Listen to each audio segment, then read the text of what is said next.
was right, I was right, I was right, I was right, I was right, I was right, I was right, I was right, I was right.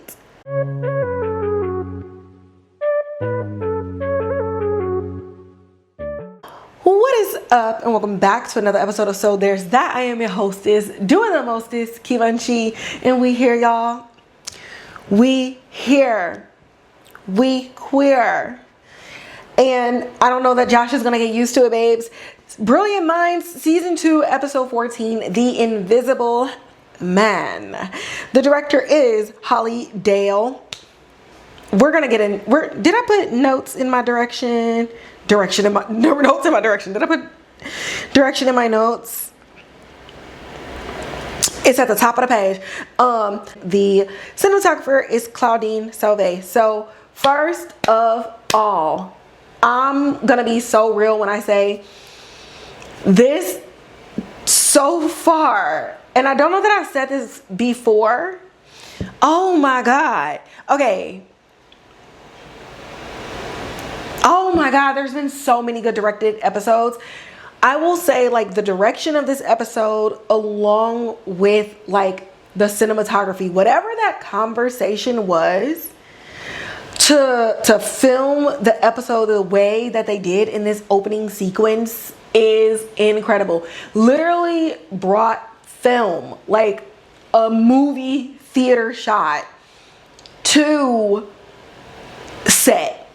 Like, the way obviously it was, you know, put together in certain like piecemeal situations, but the way the whole thing just moved like a one shot, with the carbon monoxide going into the different rooms and it becoming an entity and it becoming like the threat and otherwise like another character, right? The Invisible Man in this episode was done phenomenally. Like, shout out to the decision making and the brain cells that went into that being the route that this all started, because you really felt like a fly on the wall, and you really did feel like you were the invisible like person in the room, going from like character to character, patient to patient.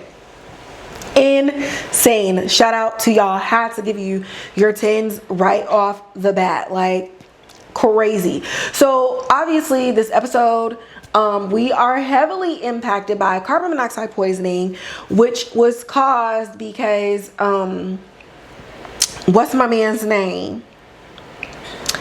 What is his name? Amos. I was about to say Melvin, because Amos was in the boiler room, and like the nail gun that he was working on got jammed. And why we don't have no PPE, I don't know. I'm gonna let it go. But it ended up like jamming, and when he was able to get the jam out, a nail went into his prefrontal cortex, but one also shot into the pipes unbeknownst to anybody. So it's going around the hospital, and already you have like all of these different areas where people are shutting doors, and it's just like, oh my God, it's in the vents, it's everywhere, and like they're behind closed doors. So right away, you know, the pregnant lady is going to be impacted. You know, Sofia is going to be impacted, and you know that Josh is going to be impacted. So shout out to Nico, who brought up something that I think nurses should really be proud of. And as he's like checking the symptoms, he's checking the O2 sats, everybody's trying to figure out like what's going on with Amos. We're trying to look at all these other patients, like what is this desaturation, like what is this, all of this degradation in care, when everybody should be being able to go home. And I like how he was like, listen, all y'all only work in these one areas, but nurses, we work in multiple different areas. We help out in a lot of places. And this is what I'm seeing across these patients who should not be looking like this. So medically speaking, this episode really belongs to Carol and Nico. Like, quick thinking, rapid response, really just going into like fight or flight mode and remembering that training, like to the point where Carol is getting in here doing hands-on patient care. Like, you know, Anthony's like, okay girl, didn't know you put your nails in the trenches. So it's like all hands on deck. And we have the pregnant lady and Josh are impacted so bad. Like, Josh is sitting in the chief's office, but it's not really like the biggest, you know what I mean? And then he was already working out earlier that morning, so the way that his body was even processing carbon monoxide, carbon dioxide, was just at a different rate because of the way that he just naturally lives his life. So it's a blizzard outside. They worked in the blizzard that ended up happening and impacting the East Coast, and as well as like some of the states in the South. So shout out to y'all. I felt like I was back in last week. And so, you know, we're looking at the fact that we cannot divert these patients, and the facility is running low on oxygen. Like, what are we going to do? So Wolf, courtesy of both his parents working in the hospital and just him being curious and, you know, not having a lot of friends, he knew that there was a hyperbaric chamber in the basement. So Amos needed surgery, but Josh is like, oh, I'm feeling woozy. And again, shout out to good doctoring, because a lot of doctors really be ignoring signs and symptoms of illness within themselves and going to perform surgeries and going into these different procedures, getting behind the wheel of the car and stuff like that, because they're just like, well, I'm a doctor, I would know if something was wrong with me. So I love that Josh instantly recognized, like, hey, something is off, I'm not, you know, in on this. And everybody's just basically putting little things aside for a minute to be like, hey, Bo, he's close by, we need to do the things. So Bo gets there, and when they go check on Josh, just kind of see like, hey, what was going on with him, during this brief conversation, you know, Wolf is like, oh, you know, Josh always thinking that he can handle everything but won't really ask for help. And so, you know, Bo's like, well, I know that, but how you know that? But we don't really have time to sit on this, because when they go see Josh is having heart attack symptoms. And so it was with Josh's symptoms coupled with everybody else's that it's like, okay, boom, we have a massive like hazmat situation. This is what we're gonna do. We're gonna get everybody there. Let's go. We ain't got the time. So this leads us to the hyperbaric chamber, and oh my God, like certain things just hit you in the fifis, right? So at this point, Wolf has been icing Dana ass out all day, and Nico told her that he let it accidentally slip that, you know, she told on Carol. So even earlier in the day, she's like, look, hey, we buried the hatchet. This really ain't had nothing to do with you, so I'm hoping that we can move forward, because why am I not with you? And Wolf is like, no, don't think so, and slams the door in her face. So Charlie, you know, he's happy that he got a friend, because now him and Dana is on the outs. But Charlie is really not too far on the outs, because him and Nico are like besties. They gossip so much. Like, they are messy queens. And one of my favorite scenes in this episode was when they were all like, damn, we might die, so like, what's something that you know, would regret not doing or whatever. So everybody's like going in the circle, and Ericka says, you know, she would regret not looking for her family, and Charlie's like, you know, I really think you should look for your family. Like, you should have that type of closure, whether it's good or bad. And he says, you know, I regret not being kinder to myself and not being kinder to anybody around me. And Ericka's like, okay, I know we're sucking on this gas, but you're not gonna gaslight us. Like, you came in here on some revenge shit, and now you want to sit over here and act like you're suddenly kumbaya and want to change. Like, no. And Charlie's like I said, wish I would have been nicer. hopefully we have more time for you to see that I'm not bullshitting you, but whatever. And Nico ass was like, damn, I would have regretted not being able to like make out with Dr. Porter. And he's like, we still got time. And Dana and Ericka's like, what the fuck is going on here? And I love it, live for it, because Nico has the tea. And now seeing the way that he is with Charlie and them sharing secrets anyway, it's just like, okay, we really get to position and look at Charlie in a light that is not Wolf's frame of mind. Does Ericka have valid points? Yes. But we've really only seen Charlie through Wolf's point of view for the most part, okay? So everything is happening, and Dr. Wolf, to his credit, don't even think about the beef that he got going on with his resident team. Everybody's tapped in. Dana's there, Charlie's there, Ericka's there. Josh's life is on the line. The pregnant patient's life is on the line. And he has to teach them on some machinery that they don't know nothing about and do it on the fly, while the man he loves but ain't never said nothing is in front of him dying, while his new man is right there panicking, trying to save his life too. So you really get to see that, knowing that Wolf is under all of this pressure. When I said in episode 13 and in episode 12 that he is a functioning depressing person, like, this is what it is. His skill, his task repetition is so second nature to him. It's just muscle memory that regardless of everything that's going on around him, he's gonna tap in and do what needs to be done.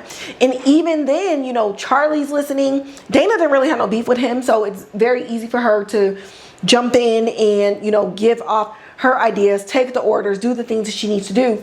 But even when Charlie questions, he's not questioning in a way that is wasting time. He's questioning in a way that is similarly panicked and frantic with the situation. So only 2 patients and a nurse and a doctor can go in there. And if you're somebody who's ever been on like an AE team or some type of like evac team, that's basically that. We got enough room for the bare fucking minimum. And, you know, Nico is in with the nurse and Josh is getting ready to go in. Wolf is already inside. He's like, you know, let's just bring me the thing. I'm going to tell y'all what to do on the outside. When Bo comes in and they're looking at Josh. Josh like is looking bad. Baby is not looking good. He's already pale. My man's looking like he finna die. And they ask, you know, who do you want in here with you? Do you want Bo or do you want Wolf? And Josh pulls down a little oxygen mask. He's struggling to breathe. And he says he wants Bo. Okay, cool. Bo goes in there. Wolf ain't got shit to do. Hey, we out here on the outside. We doing what needs to be done. It's getting down to the last minute. We done ran out of oxygen. They might die, and they're watching all of this happen. Meanwhile, Nico and Bo are in there kind of getting overinflated with the pressurized oxygen. So it's really like almost going into like, I don't know if you've ever been like a jet, like G-Shock, or just like when you're just hitting elevation in the plane, you know, and your ears and everything is pressurized, or if you like go too deep into the water with like scuba diving or come up too fast, it's like really popping your ears. So they like suffering in there for the good of these patients. And at this point, we done ran out of oxygen, and it's like, we hope that their lungs are doing what needs to be done. And so Wolf is outside looking in, and you can kind of hear like some muffling. You know, he's talking Dana and everybody in through. He's running point on the whole situation. And, you know, Bo is over Josh, and he's like, honey, please, like, just stay with me, sweetie. Like, this is our second chance at love. Like, oh my God, like, this is our Mamma Mia. Like, babe, stay with me. And Josh looks up and he's like, Wolf. And Nico was like, all the nurses, but he's finna tell Charlie the tea.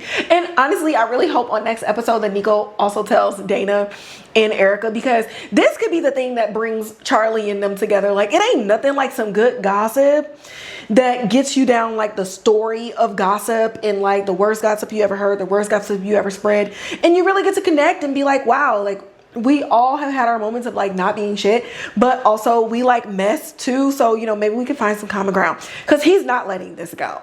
I'm sorry. Like, Nico is not letting this go. And so Bo was just like, yeah, like Dr. Wolf saved you, babe. Like, yeah. So, we're out and about. Everybody's kind of calming down. The situation has been found out. Carol even directed the hazmat guy to the boiler room. He was like, hey, Amos was working in this area. And so if all of these things happen, let's go see if like that's the point of the leak and everything like that. So Amos did get this surgery. It was successful before Bo came down there with Josh. And shout out to his love, because that was a very delicate surgery. He did that surgery and got his ass down there to his man like, Wolf, you got some competition. Like, this ain't, they're talking babies. Josh was talking having a more normalized schedule so he can start a family. Like, this is for real. But Amos, you know, it damaged the part that keeps him from filtering his thoughts and things. And at first, it really was coming off rude. But, you know, and he's also said like he was somebody who's just always like on the wall and, you know, never really said anything, never really voiced his opinion. So he's trying to make light of it, you know, like, well, maybe now, like when I tell her I love her, she'll believe me. But she'll also believe me when I say like her meatloaf is nasty, like, or whatever. And so Anthony comes in, and like I said in episode 13, like him and Carol just really haven't had like no one-on-one time with each other since the gala. So Anthony comes in and he's like, okay, Carol, let me find out. I need to have you down in the ER more. Okay, scrub it in. And Amos is like, cause your dumb ass should have took her to the gala instead of Justine. Shit her get off the pot, my dude. And so it's just like, okay. And right now that I think of it, I don't know if he told him that before the surgery or after, but either way, he meant it. And medically, there's no way that he was lying. And we all think it and we all felt it. And like I said in episode 13, I was like, the way that he is just so authoritative and the way that he just takes command in a room and in medicine and the way that he treats his patients, you can tell like Carol is attracted to that. But also Carol is too old to be going down like the fuckboy route. Once again, be honest. If you want to just mess around because y'all are two divorcees, say that. If Carol wants to be exclusive while doing that, as in like we don't need to have a title, but I want to be, you know, safe. I'm not trying to deal with no STDs. I'm just trying to deal with, you know, unwanted pregnancies and stuff like that, but I only want to hunch on you. Say that. If you can give that, or if that's what you're willing to give, say it. But don't be fucking the bitch in radiology and still be up in her face. Again, medical is so messy. Oh my God. One day, I might tell some stories. But yeah, it's like, dude, everybody can see it. And, you know, she may not want to like acknowledge it too much, but Carol's a little bit validated at the fact that, okay, more people are seeing that, okay, this man is kind of coming on strong, because it can kind of start to feel like it's one-sided, or that the attraction is in your head. Maybe he's just being nice. Maybe we're just bonding because we both, you know, dealing with custody issues and we both dealing with divorce and we're trying to regulate these things. That is a thing. As somebody who's been divorced, there is just a thing that happens after divorce where you think you're ready to move on, but it's all like jumbled up in rebounding, but also you feel like you're too mature to rebound, and you should know that you want something serious. But do I want something serious? I don't want to fuck this up again. So it's like a lot of those things. And so to even have Amos, somebody who just sits back and watches and listens, be like, sir, get it together. It's like, okay, Carol ain't crazy. Cool. But you know who is crazy? Wolf and Sofia. So he left her ass in the sleep medicine room, and when he finally went to go check on her, she wasn't there, and he found her in the stairs. And so she's just like, no, you're just like your father. You're fake. You give false promises. You literally had me up in there. I could have died, but you were so caught up in your man. You're so caught up in the drama up in this hospital. You say you care for your patients, but you really don't. I'm out of here. So when everything kind of dies down, Carol's coming up to, you know, Wolf, and she's like, I can't wait to see how you hold this over Josh's head, because she messy and I love it.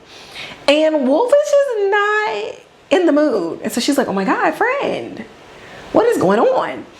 And Wolf has a complete breakdown.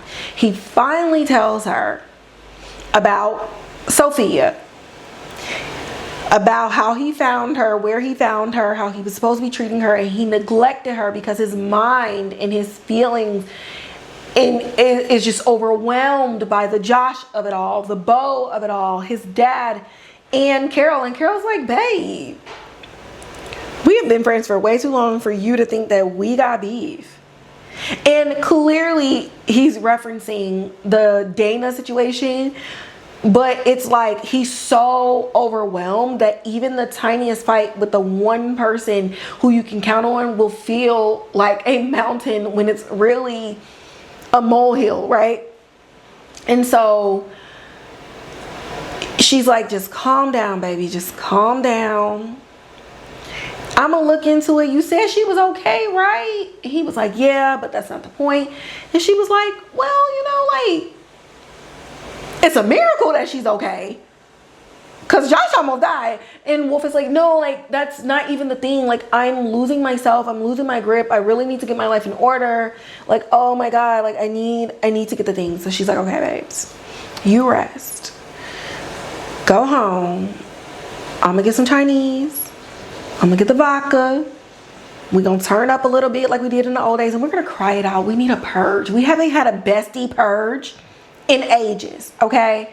So, you know, let's do that. So, Wolf goes back to his dad's place, and Sofia is there. And, you know, he's having this revelation, and he's having this conversation about how, you know, neurotransmitters and psychologically people are connected through this phenomena. Starts with a Z, I don't remember. And as it's happening, Carol is getting, you know, the charts for for all the people on the third floor that day. I think they were all on that third floor because it was an isolated event. She essentially became the incident commander once Josh was down. She's the second in command. And so, you know, going over everything, let's go through everything. What follow-ups do we need to make? You know, how I divvy out and divide these things with the nurses. And so she's like, hey girl, can you also give me like the footage and everything and the report from the sleep lab? Just want to see like what's going on, right? So Oliver is saying all these things, and, you know, Sofia's like, I was really mean, and I really shouldn't have said all that.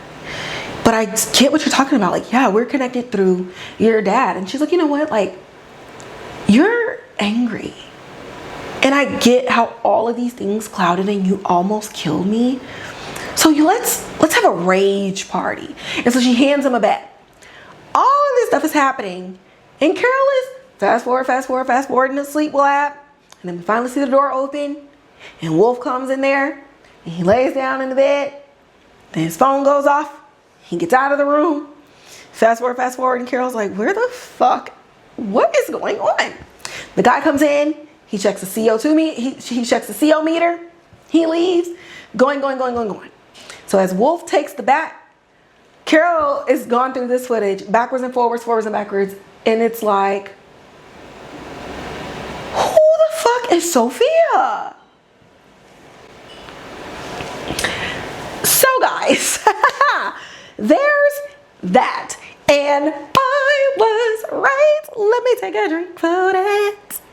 Let me take a drink on it.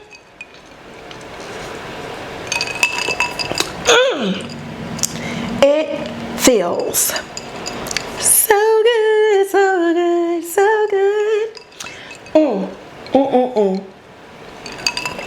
Okay, so let's just talk about the prediction that came true.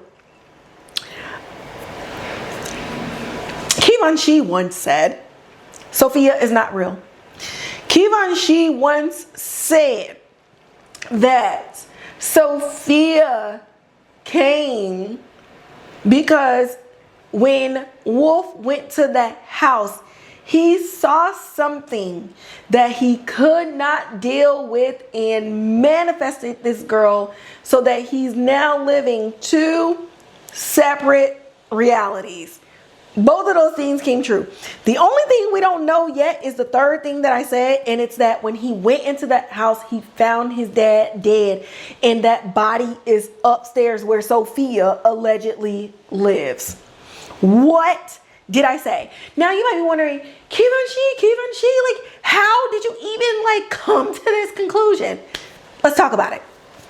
Okay, so I said in episode 13, so it really was episode 13. So episode 11, I was really like, who is this girl? Like, And at first I was like, is this a sister? Because I feel like if you put these three characters together, they look alike, right? And that was one of the first things she mentioned when she met Wolf. You look so much like him. Cool. Then in episode 12, I was like, something is off. This is odd. It is not right. Like, this is weird. And I just kind of started getting these vibes that she wasn't someone that was necessarily good for him.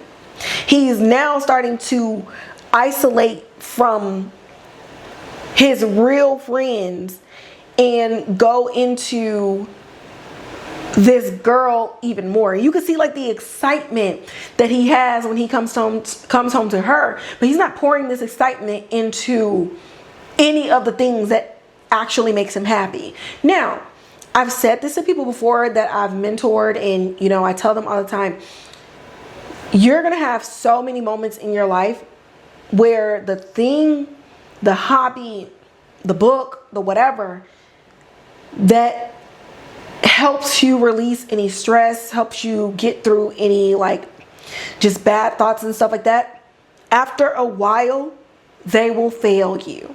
And so it is important that when people invite you to do new things, try new things, eat new things, or you're in situations that you're just like, how did I get here? It's important to step forward and lean into that, because while you may think at that moment, I'll never do this shit ever again, when everything fails, you're going to need something to hold on to, right?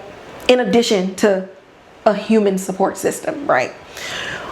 All of Wolf's things have failed him, and he's not even using the humans around him, right?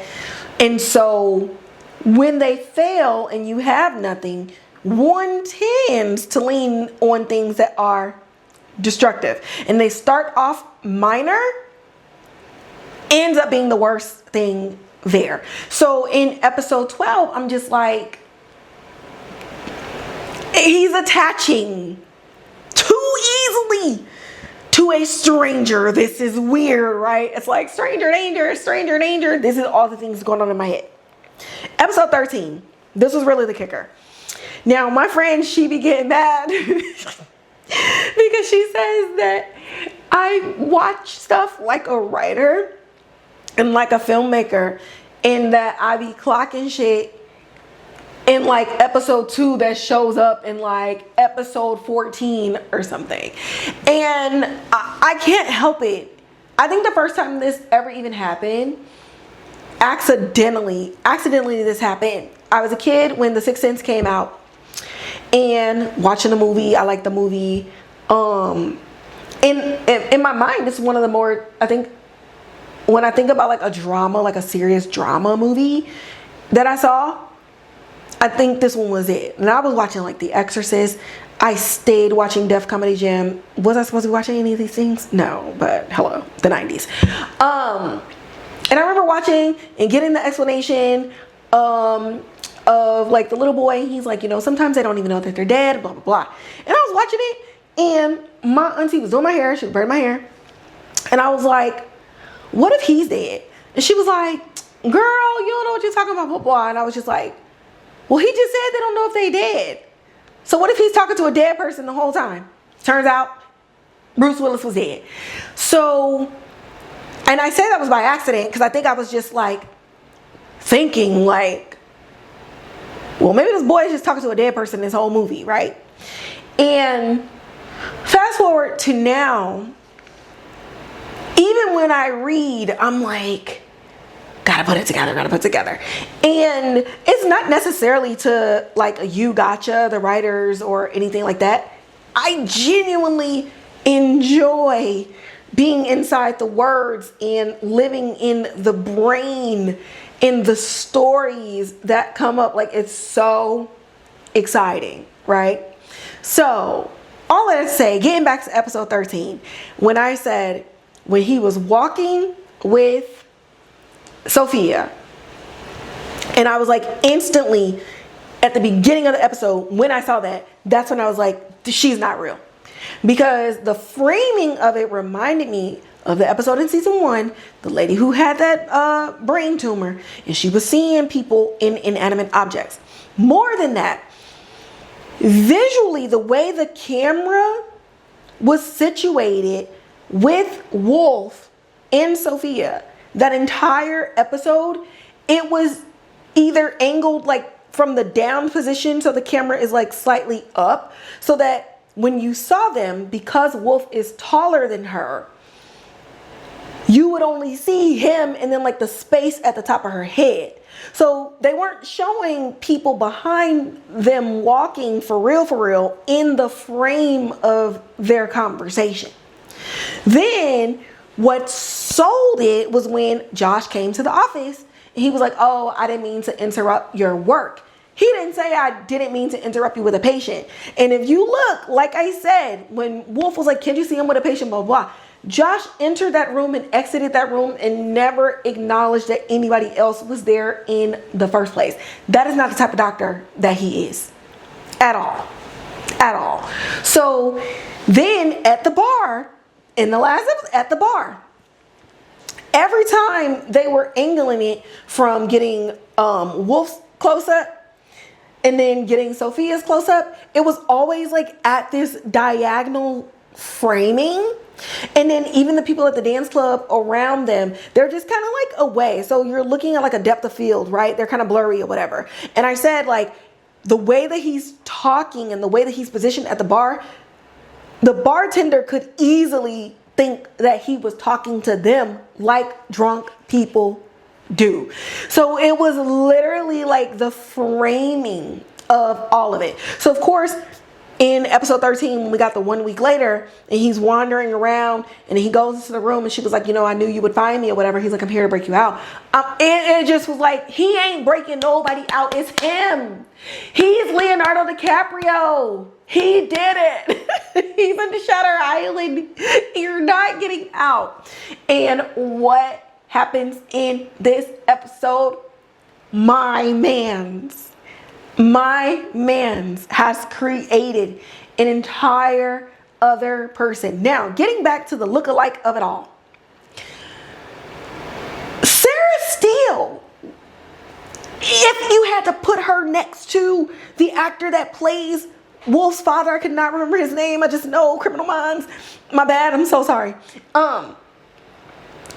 They all got the same bushy eyebrows. She got them little beady eyes, and she has his height. And so going back to when she was like, you look like him and all this other stuff, and then me being like, is that his sister? He invented and created a softer version of the father he wished he had. And so you're looking at all of these newspaper clippings and your degrees, and you're looking at all of this. And as you're watching, before she even comes into the room, one would have to think that Wolf is like, if you did all of this for 30 years, why did you leave? You could have just watched me grow up. You could have just watched me live. And so at this point, you're broken. He left you, convinced your mama to tell you that he was dead. You blamed her the entire time. He comes back, tells her he's dying, just to leave. You lost your man behind him. You were getting closer to your mom, and now she is shut out. You shut out your friend. Your plants are dead. What else is he supposed to do? Except imagine the version of his father who he already... Oh my God, everything is clicking. Before Noah came back, and Wolf was finally like not as combative and defensive with his mom, and he had a memory of going to like the botanical gardens and doing all these other things. All of season 1, he was imagining and remembering his father doing those things.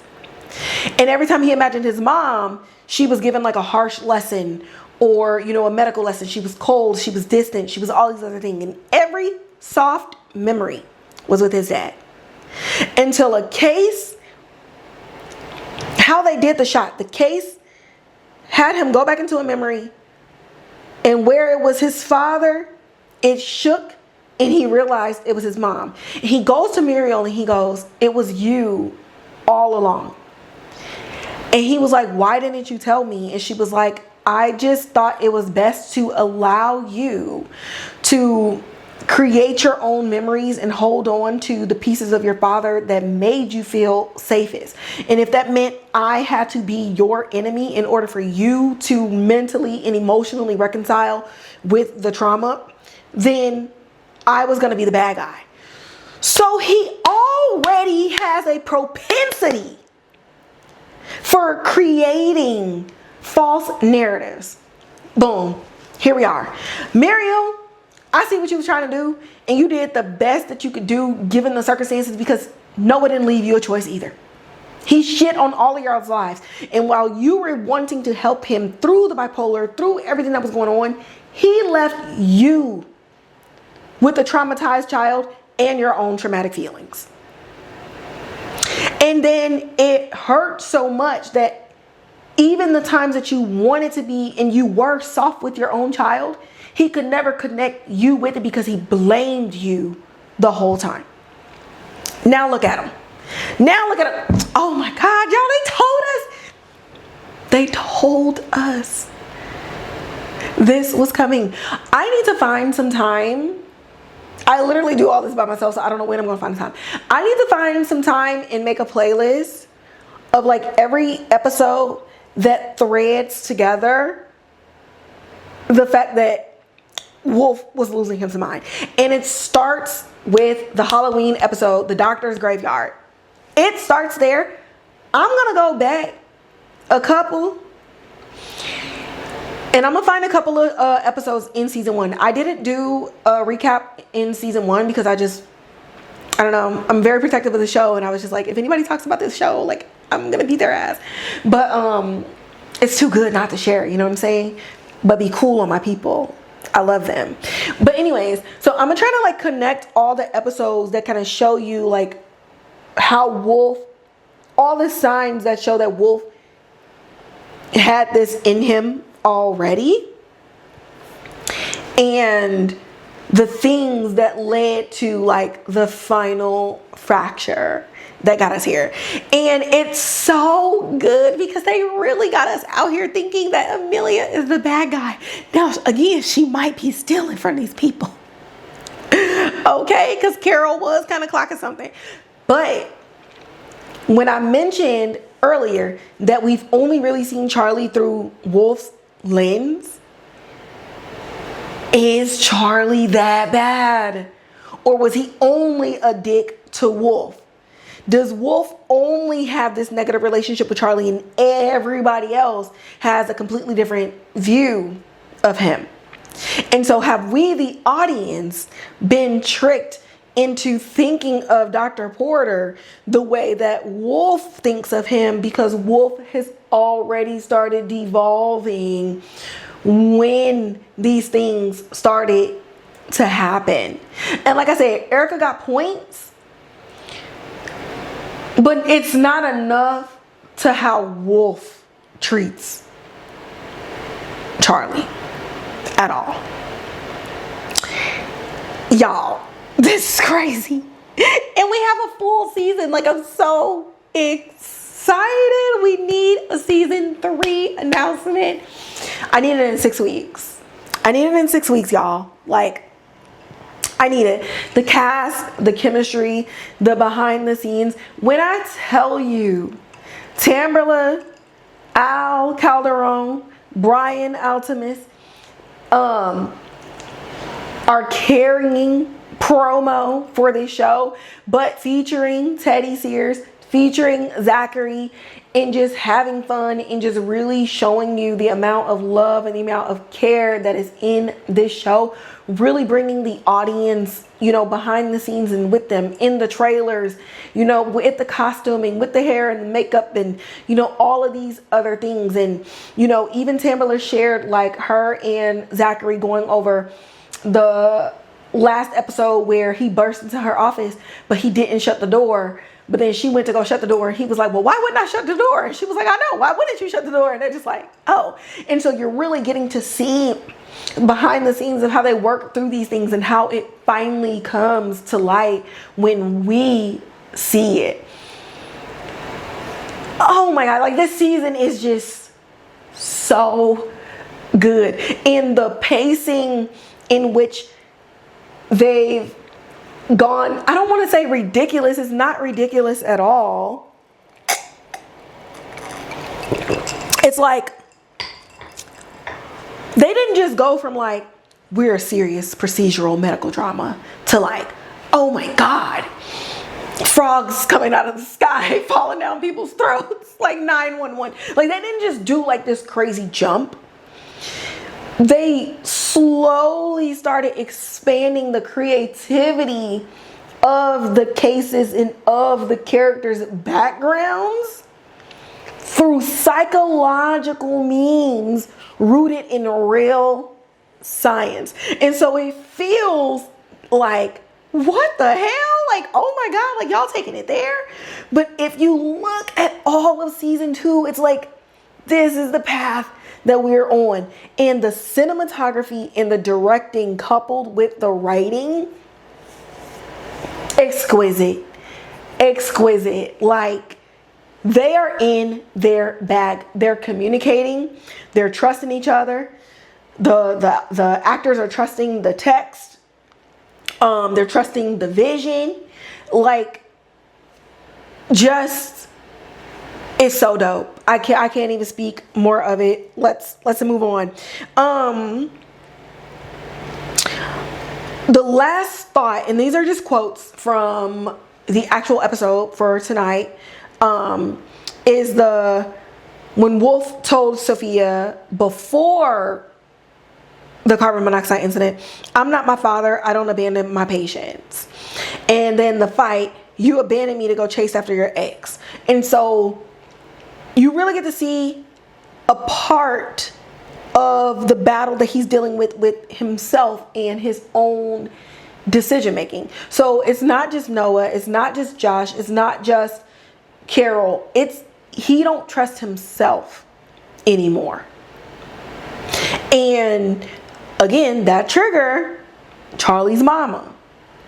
And so it's like when that patient died, was that really ground zero for why now he goes above and beyond in the most outrageous ways to get to the medical truth? Like, that is like the thing right there. So definitely excited to have a what's the word? Oh my God, I'm losing brain cells right now. Flashback. Oh my God, a flashback episode of literally when Charlie's mom came to the hospital and like a young Dr. Wolf. We really need to see how he handled that emotionally and connect that to what he's doing now, because however he handled it then, nobody caught it. And the taking the patient's medications, the breaking them out of the hospitals and doing all these things that's going against protocol likely stems from that. And something that was harmless and well-intentioned is now the most dangerous thing that's happening right now.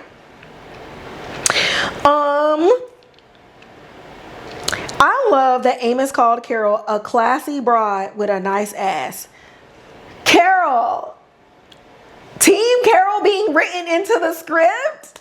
Let's go. Yes, Amos. I need more Amos. I need Amos checking on Carol and being like, hey girl, any dates? Let me see your phone. Because he can't lie. He can't lie. And ooh, we might, because he said maybe a little couples therapy, and Carol was like, okay, I can give you and your wife couples therapy on the house. I need Amos being like, girl, you are too fine. And you make too much money to be walking around here sad. No, ma'am, you're the Cracker Jack prize. Act like it. Loving it. Loving it. I need more Amos. Love that for me. Josh and Bo. This is crazy. Josh, get your shit together. When you were dying, you chose Bo. But when you were seeing the light and then coming to, you called out for Wolf. What is it, my dude? What is it? And I'm actually glad that Bo called out the lie. Because why did you lie? He was like, well, it was brief. And so, you know, I didn't think it would have mattered. And Bo's like, listen, I don't want nothing to come between us. And if this is the thing that's going to come between us, then what are we even fucking doing? And Josh is like, no, nothing's going to come between us. Nobody's going to come between us. And they kiss and make up. But the thing is, and what Bo ain't saying, is that Josh called out for Wolf in a time of extreme duress and distress. Like, that's not something that you could just kiss away. Like, please don't let us make it all the way to in vitro and some lady is pregnant with a damn surrogate baby and Josh realizes he loves Wolf. Like, I want drama, not that. Okay, like, let's not ruin people's lives in their 40s with kids. Let's not do that. Okay, we're beyond those mistakes. Okay, if Josh ain't have no don't ask, don't tell babies already, then let's leave it. Let's leave it there. Let's not do that now. But I can see Bo kind of cornering Wolf, and then Wolf confronting Josh. I could just kind of see some mess going on there because Wolf thinks Bo knows about him. He don't know that Bo ain't been told. So what if Bo, since he know he can't get the real truth from Josh, goes to Wolf trying to suss out the nature of the relationship, and Wolf being like, did Josh not tell you who I am? And now Wolf going to Josh, you can't tell him who I am? Bro, almost call him the N-word. You was in my house. You was watering my plants. You was eating my toast and drinking my coffee, putting your lips where my lips was, telling me that you think you falling for me and you can't even tell him who I was to you. You called out my name in that hyperbaric chamber. Yeah, Nico told me all the nurses is talking about it at the nurses station. Like, I need some of this. I need some sassiness. I need Wolf to go off. And okay, I know Carol is going to want to show Wolf, hey girl, let's watch this video together. So you don't see what I don't see, right? Okay. I know she's going to want to do that, but I hope she shows Muriel in episode 15. I hope she shows his mama first. I feel like bringing this to Wolf now will send him into a type of denial that I think should be delayed for us as the audience. I think Carol in episode 15 should be like, hey, how's that patient you've been treating? Tell me more about her. Well, maybe I can treat her too. Maybe her insomnia is the cause of some psychological thing that we haven't addressed from her childhood. Like, I hope in episode 15 she's like easing in like that with Wolf, and that he deflects so much to the point where we have to call his mama. And she's like, Muriel, he's fucking seen people. Have you ever seen anything like this? And they like connect, like, you know, the last time he did something like this is when his father died, and he imagined him in places that I actually was raising him. So yeah, I'm hoping Carol doesn't confront him directly with this news until episode 16. And I don't know that she'll tell Josh yet, because it could erode Josh's relationship with Bo. Because if she tells Josh now, while he's still on the cusp of, you know, will I, won't I,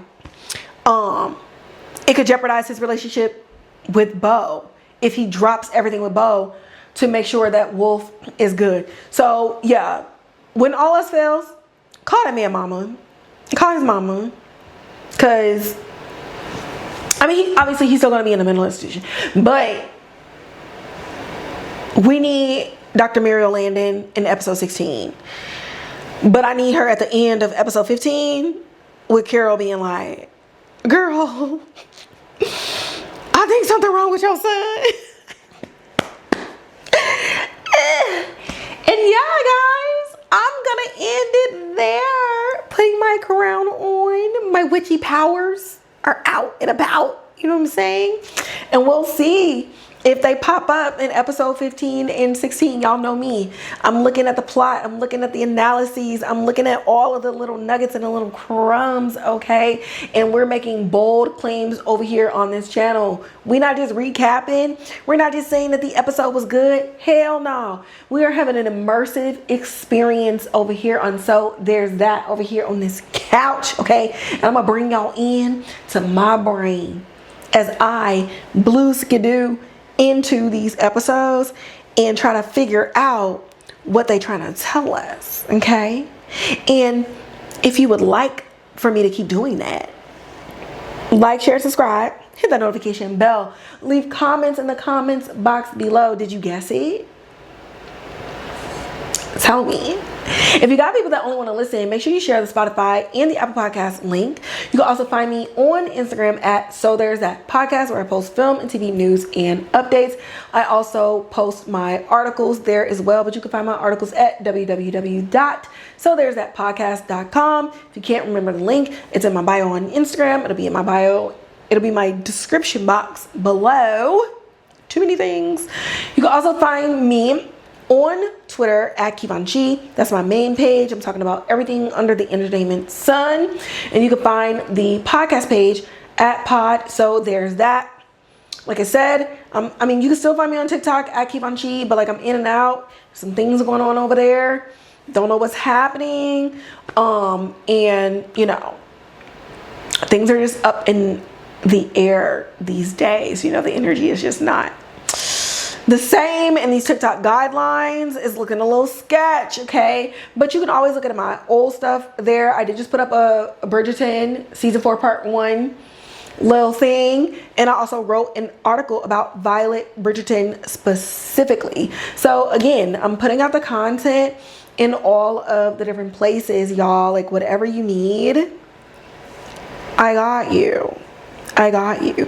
And of course, for my ride or dies, like I've been saying, this year we'll be putting some exclusive content out on Patreon, so be on the lookout for that. And I think I need to like do a giveaway soon.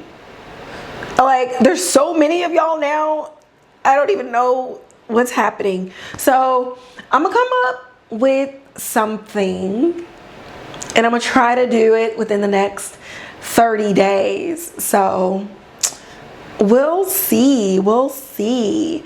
But with that, guys, I ain't got nothing else to say. I said it all, I predicted it all, and maybe we predict some things again. And with that, I'm gonna catch y'all in the next episode.